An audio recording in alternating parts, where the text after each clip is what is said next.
Hi everyone, welcome back. It's good to see you again. I'm going to make myself a coffee. Get yourself a quick drink, tea, coffee, matcha, whatever it is you like, and we're going to come right back to what's happening on today's video. Catch you in a minute.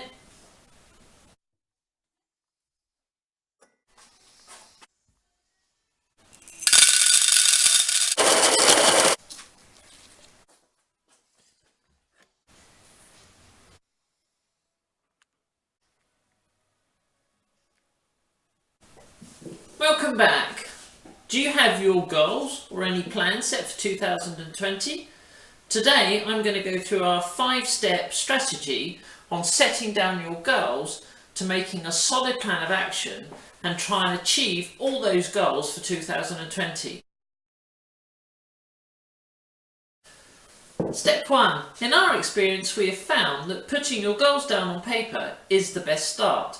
Studies show that if you commit to paper what it is you would like to achieve, you are 42% more likely to succeed in those goals. So try thinking of around 5 or 10 goals you would like to achieve or work on in 2020. I like having my goals written down because it gives me something to look forward to throughout the year. It also gives me something to work on and a reference on how much I am advancing within my plan or goals.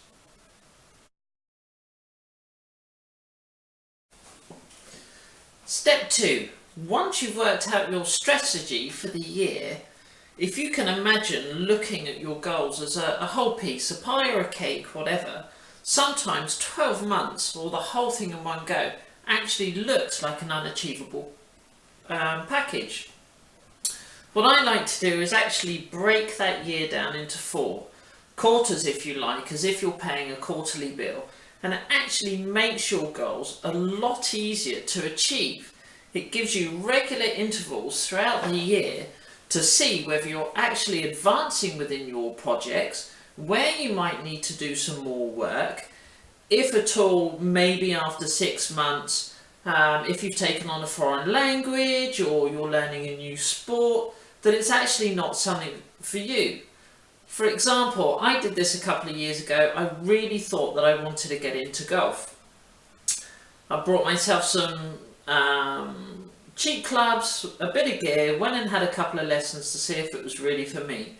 And within about 6 months, I was reaching my goals. I was getting better at playing golf, but I actually realised that the 4 to 6 hours that I was out playing golf and then socialising afterwards, that I'd actually rather be putting that time into something else. So within 6 months I realised that this actually wasn't a realistic goal for me, and I scrapped it and then said for the following year I'm actually going to try and do something different. Step 3. Setting your goals to a good structured plan will help you take better control over the direction your life is going. Okay, so I appreciate you can't control everything that's going on in your life. Sometimes you just have to go with the flow of things. But because you have given your goals a lot of thought, you've made a written plan, it's a lot easier to navigate where you're heading. You have an intentional direction of what you want to do. I used to flit around, going around job to job, constantly starting new projects and never actually really finishing everything, and I was never really truly satisfied within my work. I had no intentional goals to what I wanted to do, where I wanted to go, and really this is fine, you know, whether it's you do this for a few months or a few years, it's entirely up to you. It's whatever you want to settle in. We're not always sure exactly what direction we want our lives to go, and anything can happen at any time and change those decisions just like that. The thing that really changed for me after we'd actually been in France for, I don't know, about 6 or 7 years, that was actually when I first started to work out my goals and strategize my year of what I wanted to do. Money was very, very difficult. We had a huge building project to work on. Due to issues over the years of not being able to have children, we needed to plan on what we were going to do to be able to start a family. And I found within the first year of actually sorting out and strategizing an intentional plan for that year, all of a sudden I had direction, and it was so much more fulfilling. So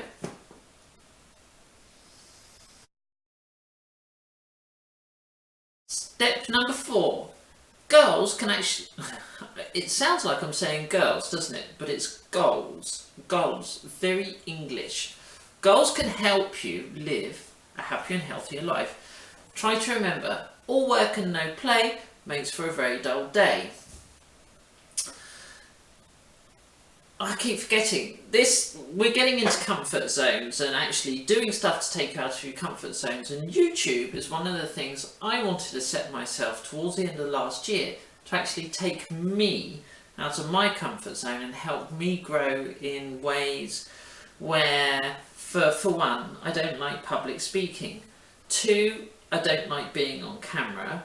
3, I love photography, but I'm not very good at it. I love videography, but I'm not very good at it. So the only way I can learn within my goals, the only way I can grow and get out of my comfort zone, is to do something like this. So remember this for goal number 4. Make sure you take time for yourself, but actually do something that's going to take you outside of your comfort zone. Maybe you're not an athletic person, so go and join a gym, or take canoeing lessons, or go sailing, or do something that might have a little bit of interest to you, you've never tried before, and work at it to try and get good at it. Maybe change your diet, eat healthier. Plan I had for myself last year, which Christmas, New Year fell off the wagon a little bit, but it was actually to change my diet, to eat more fruit, to eat healthier, basically healthier recipes, better vegetables, bio vegetables and so on. And at first I found this really, really difficult. Eating lots of different fruit became very expensive, so I strategized and found a way that if I made myself smoothies at the beginning of the week, I could then have a different fruit or a multi-fruit smoothie every day with my breakfast. And it was the same with vegetables. I allowed myself a couple of evenings a week to actually have binge food, whether it was a burger and chips or a pizza or something like that, because if you're not actually enjoying what you're doing, you're going to fall off the wagon very, very quickly.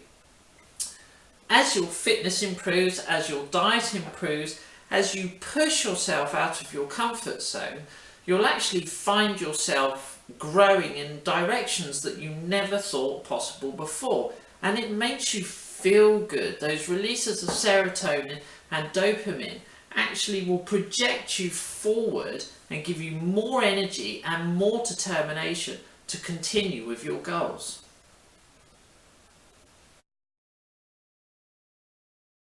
Step number 5.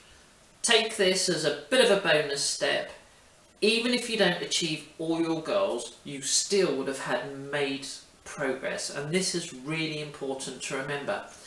Imagine the year before you took time out and did nothing but play computer games, watch Netflix, YouTube, whatever, just socialised. That's a year gone. Okay, if you're happy with that, if you needed that break from taking time out from a corporate job, or you've just finished 5 years, 7 years at university and you just wanted a bit of time for yourself to relax, that's a good thing. But imagine if you haven't made a plan going forward. All you'll spend this year doing is pretty much exactly the same thing you spent last year doing, and that's a year gone. And you can't get that time back. You don't have to be hard and stick to your plans 100%, but at least if you have a plan, if you have a good strategy of your goals in progress, you will make progress, and it will give you something to look back on at the end of the year and say, yeah, I did it. I've started to do something with my life. I have direction in my life. I'm doing things outside of my comfort zone in my life. I'm growing as a person, growing as an individual, and beginning to find out who I really am. Have fun with it.